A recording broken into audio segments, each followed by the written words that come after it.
આજે એક ગાણિતિક જાદુ આપણે રમીએ. તમે કોઈ પણ એક રકમ ધારો, એક આંકડાની હોય કે બે આંકડાની હોય, પણ એવી રકમ ધારજો કે જેને મલ્ટીપ્લાય કરવાની હોય કે પ્લસ કરવાના હોય કે ભાગાકાર કરવાનો હોય તો એ તમને સરળ પડે, આંખ આવડી શકે, અથવા કેલ્ક્યુલેટરની લઈને નહીંતર બેસવું પડે. એટલે એવી નાનકડી સરળ રકમ ધારજો. બરાબર, ધારી. હવે તમારી ધારેલી રકમમાં 3 એડ કરો, 3ની સંખ્યા એડ કરો, અને જે જવાબ આવે એમાં 2 મલ્ટીપ્લાય કરો, ગુણ્યા 2 કરો. કરી લીધું? જે જવાબ આવ્યો એમાંથી 4 માઇનસ કરો. બરાબર કર્યું? 4 માઇનસ કર્યું. અને જે જવાબ આવ્યો એમાં 2 થી ડિવાઈડ કરો, ભાગાકાર કરો. જે જવાબ આવ્યો એનો 2 વડે ભાગાકાર કરો. બરાબર?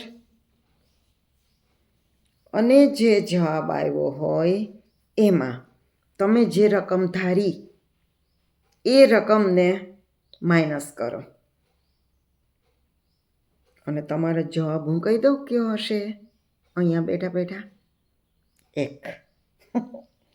1 જવાબ આવ્યો. બોલો કેવું જાદુ! તમે કઈ રકમ ધારી એ મને ખબર નથી, અને છતાં તમારો જવાબ હું કહી દઉં કે 1 જ આવ્યો હશે. ચલો આપણે પ્રેક્ટિકલી જોઈએ. ધારો કે તમે 9 ધારી રકમ, બરાબર? તો સૌથી પહેલાં મેં તમને શું કહ્યું કે જે તમે રકમ ધારી હોય એમાં 3 એડ કરો. એટલે કે 9ની અંદર 3 એડ કરો તો આવે 12. બરાબર?